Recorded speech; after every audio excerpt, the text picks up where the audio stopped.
बिस्मिल्लाहिर्रहमानिर्रहीम। अस्सलाम वालेकुम नाजरीन ग्रामी, वीडियो में बात करेंगे कि पाकिस्तान ने 22 अगस्त के दिन इंडिया का एक जासूस पकड़ा था जिसको इसराइल सपोर्ट कर रहा था। उस शख्स का नाम उमर दाऊद था जो अफगानिस्तान का पासपोर्ट, उसके साथ साथ भारत और पाकिस्तान का पासपोर्ट और ID कार्ड भी अपने साथ रखता था। पाकिस्तान की ISI ने बर वक्त कार्रवाई करके उसको गिरफ्तार किया और बाद में उसके तमाम के तमाम चीजें दुनिया के सामने पेश कर दी। उसने अपना बयान भी रिकॉर्ड करवाया है। अब आपको ये बताते चलें कि पाकिस्तान को भारत ब्लैकलिस्ट करने के लिए सरगर्म हो चुकी है। नाजरीन ग्रामी, बेचारे कश्मीरियों को पकड़ पकड़ कर भारत इंडिया ले जाता है, वहाँ कश्मीरियों को पाकिस्तान मुखालफ बयान देने पर उकसाता है, उन पर तशद्दुद भी करता है ताकि ये बेचारे कश्मीरी पाकिस्तान के खिलाफ बोले। नाजरीन ग्रामी, आपको ये आगाह करते चले कि 2 कश्मीरियों को इन्होंने गिरफ्तार किया था, उनके घरों से भारतीय फौज उठवा कर इनको इंडिया के अंदर ले गई और बाद में आपको ये बताते चले कि उनको पाकिस्तानी दहशतगर्द डिक्लेयर करके पूरी दुनिया के सामने बता दिया कि पाकिस्तान से आए हैं। पाकिस्तान के शहर रावलपिंडी के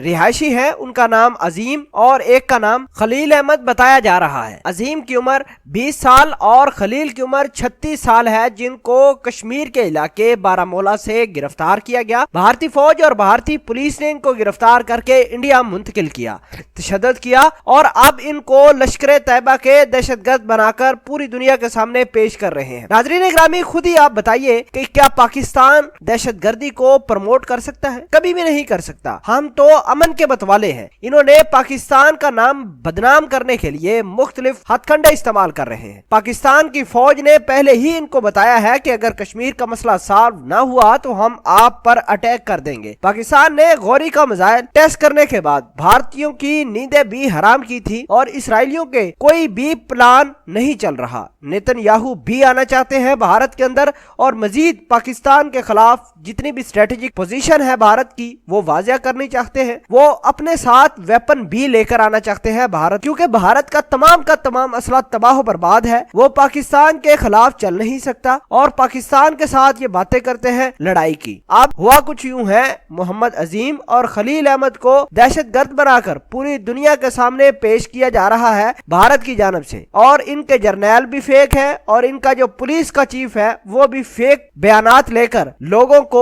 पाकिस्तान के खिलाफ बयानात देने पर मजबूर कर रहा है। ये दोनों रिहायशी रावलपिंडी के नहीं बल्कि कश्मीर के इलाके बारामूला के रहने वाले हैं, जिनको इनके घरों से उठाकर भारतीय जेल में मुंतकिल किया गया था। अक्टूबर के अंदर पाकिस्तान के ब्लैक लिस्ट होने या ना होने का फैसला भी होना है। नाज़रीन ग्रामी, इसराइल, फ्रांस, भारत, ये तमाम तर मुमालिक पाकिस्तान को ब्लैक लिस्ट करने के लिए मुख्तलिफ हथकंडे इस्तेमाल कर रहे हैं ताकि पाकिस्तान किसी न किसी तरीके से ब्लैक लिस्ट हो जाए और पाकिस्तान की इकॉनमी को नुकसान भी पहुंचे। नाज़रीन ग्रामी, हम आपको दावे से कह सकते हैं कि खलील और अजीम दोनों के दोनों बारामूला के रिहायशी हैं और इनसे जो बयानात भारत दिलवा रहा है, भारत लेकर आ रहा है, वो सारे के सारे जबरन करवाए जा रहे हैं। नाज़रीन ग्रामी, ये दोनों बंदे पहले तहरीक आजादी की जद्दोजहद में मसरूफ थे। ये हुर्रियत रहनुमाओं के जलसे जुलूसों में भी जाया करते थे और भारत ने ये वतीरा बनाया है कि जो शख्स मकबूजा कश्मीर में जलसे जुलूसों में जाता है उनको अरेस्ट करके इंडिया भेज दिया जाए। कुछ इसी तरीके से इनको भी गिरफ्तार किया गया है